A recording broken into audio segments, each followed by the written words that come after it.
ICC world cup league 2 श्रृङ्खलाका लागि स्कटल्यान्डमा रहेको नेपाली पुरुष क्रिकेट टिमलाई अर्को खुसीको समाचार प्राप्त भएको छ। नव प्रशिक्षक स्टुअर्ट लको प्रशिक्षणमा नेपालले लिग 2 मा उत्कृष्ट प्रदर्शन गर्दै 4 खेलमध्ये 3 खेल जितेको थियो। स्कटल्यान्डसँगको एक खेलमा भने मात्र 2 रनले पराजय भोगेको थियो। नेपालले अब नेपाल स्कटल्यान्ड र नेदरल्यान्ड्स बीच हुने त्रिदेशीय टी20 श्रृङ्खला जुन 15 देखि स्कटल्यान्डमा खेल्दैछ भने पहिलो पटक टेस्ट नेसन राष्ट्र वेस्ट इन्डिजसँग टी20 श्रृङ्खला खेल्न लागेको छ। हामी आजको भिडियोमा नेपालले वेस्ट इन्डिजसँग खेल्न लागेको टी20 सिरिजको विषयमा चर्चा गर्दैछौँ।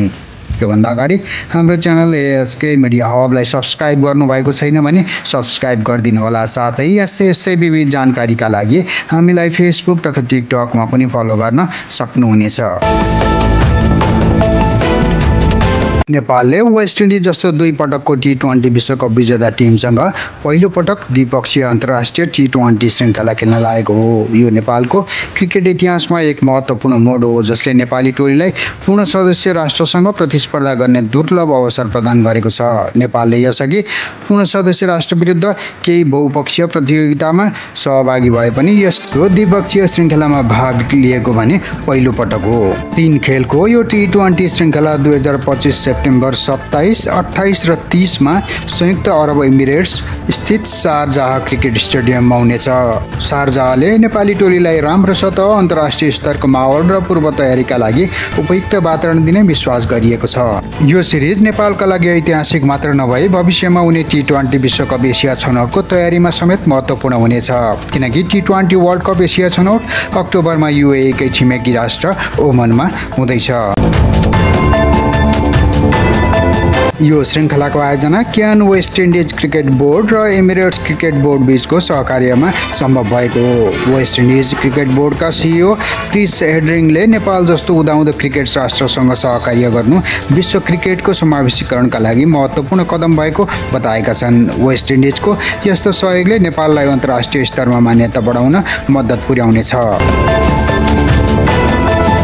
नेपाल क्रिकेट सङ्घ क्यानले यो श्रृङ्खलालाई लक्षित गर्दै विशेष तयारी योजना बनाएको छ।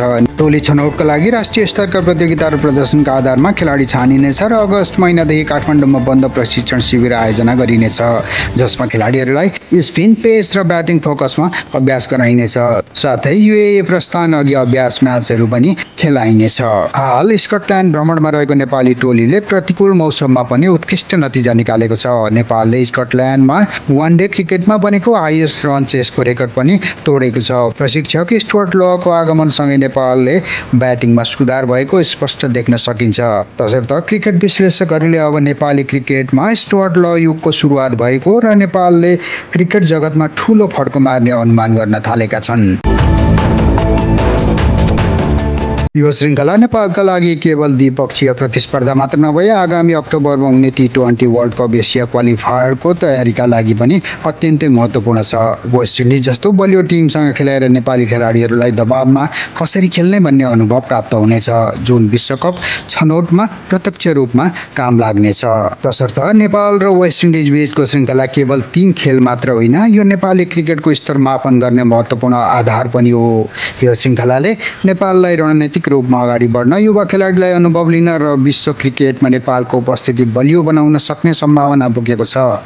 साथै यस्तो ऐतिहासिक अवसरले नेपालमा क्रिकेटप्रतिको जनचासो अझै बढाउनेछ।